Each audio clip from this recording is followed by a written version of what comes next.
सपनों का दबाव या रिश्तों का कत्ल। एक बेटा जो बीबीए करना चाहता था, लेकिन पिता का सपना था सफेद कोट, गले में स्टेथोस्कोप, जो उसे डॉक्टर बनते देखना चाहते थे। और फिर तड़के 4:30 बजे चली गोली। क्या करियर की जिद ने ले ली एक जान, या ये कहानी है गुस्से, डर और एक खौफनाक साजिश की। आज हम जानेंगे कि दबाव कितना घातक हो सकता है। उत्तर प्रदेश की राजधानी लखनऊ के पारा इलाके से आई एक दिल दहला देने वाली घटना ने हर किसी को स्तब्ध कर दिया। आरोप है कि 19 वर्षीय अक्षत प्रताप सिंह ने 20 फरवरी की सुबह 4:30 बजे अपने पिता मानवेंद्र प्रताप सिंह की लाइसेंसी राइफल से गोली मारकर हत्या कर दी। बताया जा रहा है कि उस वक्त घर में करियर को लेकर तीखी बहस चल रही थी। अक्षत का कहना है कि उसके पिता उस पर नीट परीक्षा पास कर डॉक्टर बनने का लगातार दबाव डाल रहे थे, जबकि वो बीबीए कर मैनेजमेंट के क्षेत्र में जाना चाहता था। बहस इतनी बढ़ गई कि गुस्से में उसने ट्रिगर दबा दिया। लेकिन कहानी यही खत्म नहीं होती। असली खौफ तो उसके बाद शुरू होता है। पुलिस के मुताबिक हत्या के बाद आरोपी ने सबूत मिटाने के लिए बेहद भयावह कदम उठाया। उसने पिता के शव को आरी से टुकड़े में काट दिया। सिर और शरीर के कुछ हिस्सों को पारा इलाके के पास अलग अलग जगहों पर फेंक दिया।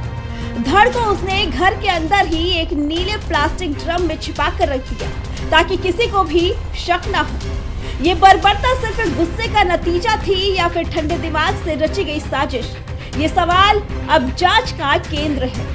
वारदात के वक्त घर में उसकी 17 वर्षीय बहन भी मौजूद थी। पुलिस के अनुसार अक्षत ने उसे धमकाया कि अगर उसने किसी को भी कुछ बताया तो उसका अंजाम भी वही होगा। डर के साए में बहन खामोश रही। एक घर, एक भाई, एक बहन और खामोशी की दीवार। डर इतना गहरा कि सच जुबान तक नहीं पहुंच सका। डर के साए में बहन चुप रही। डर इतना गहरा कि सच दीवारों में कैद हो गया। एक बेटा जिसने अपने ही पिता के शव के टुकड़े किए। एक घर जो बन गया खामोश गवाह। हत्या के बाद आरोपी ने खुद को बचाने के लिए नई साजिश रची।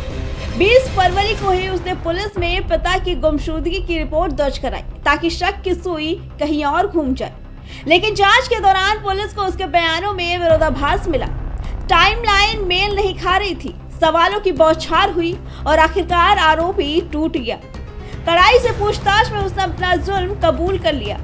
पुलिस ने उसे गिरफ्तार कर लिया और शव के बाकी हिस्सों की तलाश जारी है। ये थाना आशियाना का मामला है। इसमें 20 तारीख को एक गुमशुदगी के बारे में सूचना मिली थी कि श्री मानवेंद्र प्रताप सिंह हैं, जो जिनकी उम्र 49 साल है, वो अपने घर से गुमशुदा हैं। इसके लिए पुलिस लगातार इसके लिए जांच पड़ताल कर रही थी। इस क्रम में आज पता चला है कि उनका जो पुत्र है अक्षत प्रताप सिंह, जिसकी उम्र लगभग 19 साल है, उसने उनकी हत्या कर दी थी। उसी दिन 20 तारीख को ही सुबह लगभग 4:30 बजे राइफल से उसने उनकी हत्या कर दी और शव को फिर छुपाने के दृष्टिकोण से शव का कुछ छत विच्छेद कर किया है, जो कि ग्राउंड फ्लोर से पाया गया है। जो अभियुक्त है उसको पुलिस की कस्टडी में ले लिया गया है और उससे अग्रिम पूछताछ की जा रही है। मौके पे जो फोरेंसिक की टीम है वो आ गई है, वो साक्ष्य इकट्ठा कर रही है और अग्रिम विधि कार्रवाई की जा रही है। सर, कारण क्या है, वजह क्या बताइए? देखिए, दर्ज कराई थी, जैसा अभी तक अभियुक्त ने अपना जुर्म इकबाल किया है, उसमें वो बता रहा है कि उसके पिताजी उस पे प्रतियोगी परीक्षाओं के लिए तैयारी करने के लिए दबाव बनाते थे। इस क्रम में सुबह सुबह झगड़ा हुआ और राइफल से इसने गोली चला दी, जिसके कारण उनकी मौके पर ही मृत्यु हो गई थी। मानवेंद्र प्रताप सिंह इलाके के जाने माने कारोबारी थे। वो वर्धमान पैथोलॉजी के मालिक और शराब के व्यवसाय से भी जुड़े थे। समाज में उनकी एक पहचान थी, लेकिन एक पारिवारिक टकराव ने सब खत्म कर दिया। एक तरफ पिता का सपना, दूसरी तरफ बेटे की ख्वाहिश। सवाल ये है कि क्या सपनों को थोपना सपनों को तोड़ने से भी ज्यादा खतरनाक होता है? घर की चारदीवारी के अंदर पल रहा तनाव, ऊंची आवाजें, अधूरे सपने और एक ऐसा गुस्सा जिसने सब कुछ खत्म कर दिया।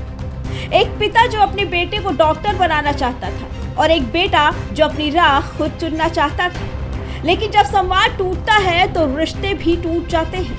फिलहाल पुलिस मामले की गहराई से जांच कर रही है। आरोपी अक्षत से पूछताछ जारी है।